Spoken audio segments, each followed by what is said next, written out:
Hai, Assalamualaikum. Perkenalkan, nama saya Risa Udayani. Saya kuliah di Pasca Sarjana UIN Sunan Kalijaga, Prodi Pendidikan Bahasa Arab semester 1. Dalam video ini, saya akan menyampaikan review buku yang berjudul Pengantar Linguistik Arab. Nah, buku ini ditulis oleh Dr. Adinandang S.M.Ag dan Abdul Qasim M.Ag. Kemudian saya akan menyampaikan profil tentang kedua penulis tersebut. Yang pertama adalah Dr. Adinandang S.M.Ag. Dr. Adinandang S.M.Ag lahir di Tasikmalaya pada tanggal 15 Juli tahun 1972. Menyelesaikan pendidikan dasar pada tahun 1986, MTSN pada tahun 1989, PGAN pada tahun 1991, pendidikan sarjana atau S1 pada tahun 1996, program magister atau S2 pada tahun 2006, program doktoral atau S3 pada tahun 2016. Beliau pernah bekerja sebagai guru di MTSN tahun 1999 sampai tahun 2008, yang kemudian mutasi menjadi dosen Bahasa Arab di UIN Bandung pada tahun 2008 hingga saat ini.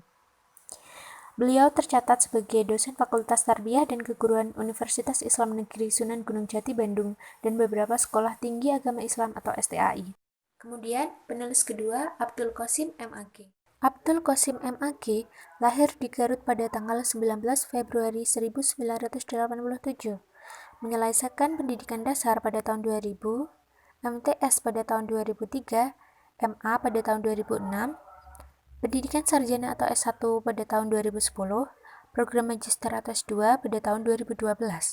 Saat ini beliau sedang menempuh program doktoral atau S3 pada konsentrasi linguistik di Universitas Padjadjaran Bandung.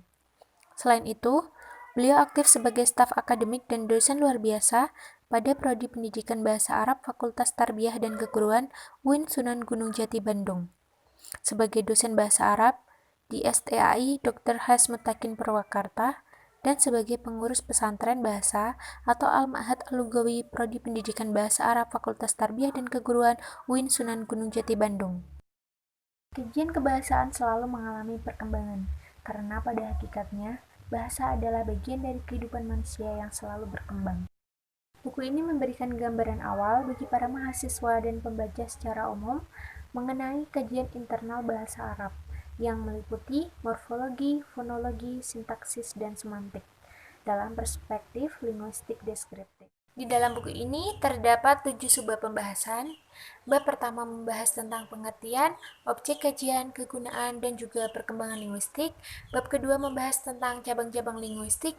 Bab ketiga membahas tentang asal-usul bahasa. Bab keempat membahas tentang hakikat bahasa. Bab kelima membahas tentang hubungan bahasa dan berpikir.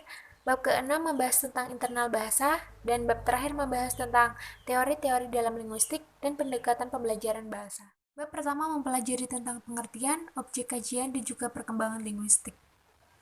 Linguistik berasal dari kata lingua, yaitu dari bahasa Latin, yang berarti bahasa. Dalam bahasa Inggris berarti language.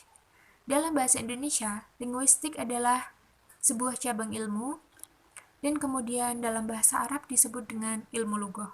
Linguistik menurut beberapa ahli berarti ilmu yang mempelajari tentang bahasa.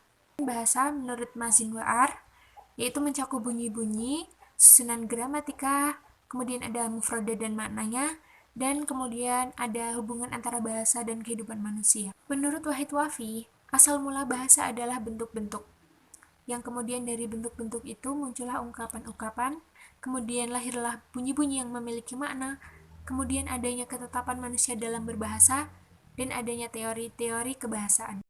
Bab kedua membahas tentang cabang-cabang linguistik. Dalam buku ini disebutkan 3 cabang linguistik. Yang pertama adalah linguistik deskriptif atau ilmu lughah al-wasfi, yaitu linguistik yang mempersoalkan bahasa pada periode dan tempat tertentu, dan tidak membandingkan dengan bahasa atau periode yang lain. Yang kedua adalah teori Wilhelm von Humboldt. Humboldt berpendapat bahwa bahasa ada 2 bagian, yang pertama adalah bunyi-bunyi, dan yang kedua adalah pikiran yang belum terbentuk. Yang ketiga adalah linguistik komparatif atau ilmu lughah al-muqarron, yaitu linguistik yang mengkaji tentang suatu bahasa dengan bahasa yang lain dengan cara membandingkannya, dan bahasa tersebut masih dalam satu rumpun. Bab ketiga membahas tentang asal-usul bahasa. Dalam buku ini disebutkan satu teori, yaitu teori teologis atau anadoriyah atau kifiyah, yang menyebutkan bahwa bahasa adalah pemberian langsung dari Tuhan. Hal ini didasarkan pada Quran Surat Al-Baqarah ayat 31. Bab keempat, membahas tentang hakikat bahasa. Bahasa menurut Mansur Pateda adalah bunyi-bunyi yang bermakna. Hakikat bahasa menurut Ibnu Jini yang dijelaskan oleh Ar-Rajihi adalah yang pertama, bahwa bahasa hanya dibatasi berupa aswat. Yang kedua, bahwa bahasa mempunyai fungsi yaitu untuk takbir atau mengungkapkan. Yang ketiga adalah ungkapan kaum menunjukkan bahwa bahasa dipakai oleh masyarakat. Dan yang keempat, bahwa bahasa adalah ungkapan dari pikiran. Bab kelima membahas tentang hubungan bahasa dan berpikir. Dalam buku ini disebutkan 3 teori. Yang pertama adalah teori Sapir-Whorf. Sapir mengatakan bahwa bahasa sangat mempengaruhi penglihatan kita pada alam semesta. Yang kedua adalah teori Wilhelm von Humboldt. Humboldt berpendapat bahwa bahasa ada 2 bagian. Yang pertama adalah bunyi-bunyi, dan yang kedua adalah pikiran yang belum terbentuk. Dan yang ketiga adalah teori Jean Piaget.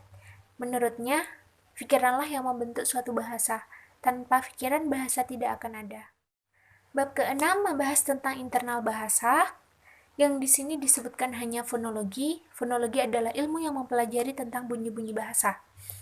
Dan fonologi tersebut dibagi menjadi 2 bagian. Yang pertama adalah fonetik artikulatoris, yaitu yang meneliti tentang alat-alat organik manakah yang kita gunakan untuk menghasilkan suara atau bunyi. Kemudian yang kedua adalah fonetik akustik, yaitu yang meneliti tentang bunyi menurut sifat-sifatnya sebagai getaran udara. Bab ketujuh atau bab terakhir membahas tentang teori-teori dalam linguistik dan pendekatan pembelajaran bahasa. Dalam bab 7 ini hanya disebutkan satu teori, yaitu teori tradisional. Teori tradisional didasarkan pada analisis makna. Tata bahasa dalam teori tradisional tidak memperhatikan hierarki bahasa, sehingga satuan gramatika satu dengan yang lain tidak jelas. Nah, itu tadi rangkuman dari isi buku. Selanjutnya saya akan menyebutkan kelebihan dan juga kekurangan dari buku tersebut. Yang pertama, kelebihannya, dari segi cover, buku tersebut sudah menarik dan juga penjelasan di dalamnya cukup singkat dan mudah dipahami.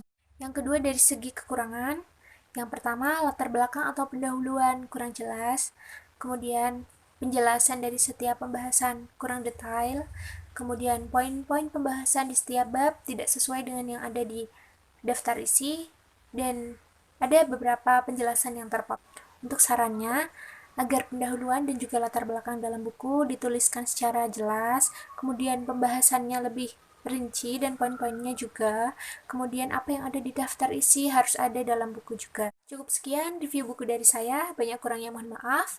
Stay safe, stay healthy, don't go anywhere, just stay at home. Assalamualaikum warahmatullahi wabarakatuh.